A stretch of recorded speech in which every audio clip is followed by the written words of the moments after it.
तो चलिए सीधे मुद्दे पर आते हैं। सक्सेस का फॉर्मूला ये क्या है? आज हम एक ऐसे फॉर्मूला को समझेंगे जो कहता है कि अमीर बनना सिर्फ किस्मत का खेल नहीं है, बल्कि इसके पीछे एक पूरी साइंस है, एक ऐसा ब्लूप्रिंट जो किसी की भी सोच को सोने में बदल सकता है। ये जो लाइन है ना, जो सोचते हो वही बन जाते हो, ये इस पूरी फिलॉसफी का समझ लीजिए दिल है। बहुत सिंपल सी बात है, लेकिन इतनी पावरफुल कि पूरी जिंदगी बदल सकती है। हमारी दुनिया असल में हमारे दिमाग के अंदर शुरू होती है। जो बीज वहां बोया जाएगा वही तो जिंदगी में फल बनकर उगेगा, है ना? और ये सिर्फ कोई कहावत नहीं है, ये एक प्रॉपर एक्शनेबल प्लान है। और इसका सबसे बड़ा सबूत एडविन बार्न्स। सोचिए, इस इंसान के पास ना पैसा था, ना कोई जान पहचान, बस एक चीज थी, एक जिद कि थॉमस एडिसन के साथ पार्टनर बनना है। और बस इसी सोच की ताकत से उन्होंने इसे सच कर दिखाया। कमाल है। तो ठीक है, अब सवाल ये उठता है कि आखिर ये ब्लूप्रिंट बनता कैसे है? तो चलिए एक एक करके इसके सबसे जरूरी हिस्सों को जोड़ते हैं और देखते हैं कि सक्सेस का ये पूरा नक्शा तैयार कैसे होता है। सबसे पहली और सबसे जरूरी चीज है डिजायर, यानी कि ख्वाहिश। हर बड़ी से बड़ी सफलता की शुरुआत एक ख्वाहिश से ही होती है। लेकिन ये कोई ऐसी वैसी काश ये मिल जाता वाली इच्छा नहीं है, नहीं। ये एक सुलगती हुई आग जैसी होनी चाहिए, एक ऐसी जिद जो चैन से बैठने ना दे। बिल्कुल साफ साफ पता होना चाहिए कि चाहिए तो आखिर क्या चाहिए। ओके, तो अब इस ख्वाहिश को हकीकत में कैसे बदलें? इसके लिए हैं ये 4 सिंपल स्टेप्स। नंबर 1, अपने गोल को एकदम साफ साफ लिख डालो। नंबर 2, एक पक्की टाइम लिमिट सेट करो। नंबर 3, उस तक पहुंचने का एक सॉलिड प्लान बनाओ। और सबसे इंपॉर्टेंट, नंबर 4, हर रोज सुबह और रात आंखें बंद करके महसूस करो कि वो गोल हासिल हो चुका है। ब्लूप्रिंट का अगला हिस्सा है फेथ, यानी भरोसा। इसका मतलब है अपने सपने पर, अपने गोल पर आंख बंद करके यकीन करना, तब भी जब दूर दूर तक सफलता का कोई नामो निशान न दिख रहा हो। यही वो भरोसा है जो सबकॉन्शियस माइंड यानी अवचेतन मन को एक्टिवेट कर देता है। लेकिन ये भरोसा आएगा कहाँ से? उसका टूल है ऑटो सजेशन। ये मतलब अपने ही दिमाग को प्रोग्राम करने का एक तरीका है। बस रोज खुद से पॉजिटिव बातें दोहरानी है, जैसे मैं सक्सेसफुल हूँ या मैं अपना गोल अचीव कर रहा हूँ। शुरू में अजीब लगेगा, लेकिन धीरे धीरे दिमाग इस पर यकीन करना शुरू कर देता है। अच्छा, अब जब भरोसा भी आ गया तो अगला कदम है स्पेशलाइज्ड नॉलेज, यानी खास ज्ञान। देखिए, थोड़ा बहुत सब कुछ जानने से काम नहीं चलेगा, अपनी फील्ड का एक्सपर्ट बनना पड़ेगा। और एक बात हमेशा याद रखें, सिर्फ ज्ञान होने से कुछ नहीं होता।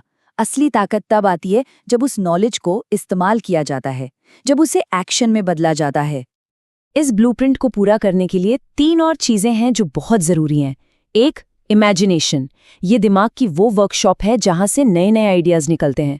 दूसरा, डिसीजंस, मतलब तेजी से फैसले लेने की काबिलियत। सक्सेसफुल लोग कभी भी फैसले लेने में देर नहीं करते। और आखिर में, ऑर्गेनाइज प्लानिंग, ताकि सारे आइडियाज सिर्फ ख्यालों में ना रह जाएं, उनका एक प्रॉपर एक्शनेबल प्लान बन सके। चलिए, अब एक ऐसे प्रिंसिपल की बात करते हैं जो शायद इन सब में सबसे जरूरी है। वो है परसिस्टेंस, यानी लगे रहना, हार न मानना। और इसको समझने के लिए एक असली कहानी से बेहतर और क्या हो सकता है? तो कहानी शुरू होती है आर.यू. डार्बी के चाचा से। उन दिनों उन पे गोल्ड फीवर चढ़ गया था, सोना खोजने का जुनून। और उन्हें वेस्ट अमेरिका में सोने की एक लकीर मिल भी गई। बस उन्हें लगा कि अब तो किस्मत चमक गई। उन्होंने फटाफट अपने रिश्तेदारों से पैसे जमा किए, बड़ी बड़ी मशीनें खरीदी और खुदाई शुरू कर दी। शुरुआत में तो सब कुछ बिल्कुल ठीक चल रहा था, खूब सोना निकल रहा था और उम्मीदें आसमान छू रही थीं। लेकिन फिर अचानक एक दिन सोने की वो लकीर गायब हो गई। बस खत्म। उन्होंने और खुदाई की, इधर खोदा उधर खोदा, हर जगह कोशिश की, लेकिन उनके हाथ कुछ नहीं लगा। सोना जैसे हवा में ही गायब हो गया था। और आखिर में थक हार कर उन्होंने गिव अप कर दिया। उन्होंने मान लिया कि बस यहाँ और कुछ नहीं है। अपनी सारी महंगी मशीनें एक कबाड़ी वाले को कौड़ियों के दाम पर बेची और खाली हाथ घर लौट गए। लेकिन कहानी यहाँ खत्म नहीं होती। असली ट्विस्ट तो अब आना था। जानते हैं कितनी दूरी पर उन्होंने गिव अप किया था? सिर्फ 3 फुट। जिस कबाड़ी वाले ने वो मशीन खरीदी थी ना, वो थोड़ा होशियार निकला। उसने एक माइनिंग इंजीनियर को बुलाया। इंजीनियर ने आकर आसानी से हिसाब लगा लिया कि सोने की लकीर तो बस 3 फुट दूर है। उस कबाड़ी वाले ने खुदाई शुरू की और उसे करोड़ों का सोना मिल गया। वो रातों रात मिलियनेयर बन गया। इस कहानी से क्या सबक मिलता है? यही कि डार्बी के चाचा और उनके रिश्तेदारों ने अपनी जिंदगी का सबसे बड़ा मौका गंवा दिया, क्योंकि वो हार मानने से बस जरा सा ही दूर थे। हमेशा याद रखें, सक्सेस अक्सर तब आती है जब लगने लगता है कि अब गिव अप कर देना चाहिए। तो जब परसिस्टेंस यानी लगे रहने की आदत बन जाती है, तब आता है अगला लेवल, अपने दिमाग की असली ताकत को समझने का। चलिए देखते हैं कि सक्सेस के लिए इसे कैसे इस्तेमाल किया जा सकता है। यहाँ एक बहुत ही पावरफुल कॉन्सेप्ट आता है जिसे कहते हैं मास्टरमाइंड। देखिए, एक अकेला दिमाग अकेले काम करता है, उसकी पावर, उसके आइडियाज लिमिटेड होते हैं। लेकिन जब 2 या 2 से ज्यादा लोग एक ही गोल के लिए एक साथ मिलकर काम करते हैं, तो एक तीसरी माइंड पैदा होती है। ये एक ऐसी कलेक्टिव एनर्जी है जो सक्सेस को चुंबक की तरह अपनी तरफ खींचती है।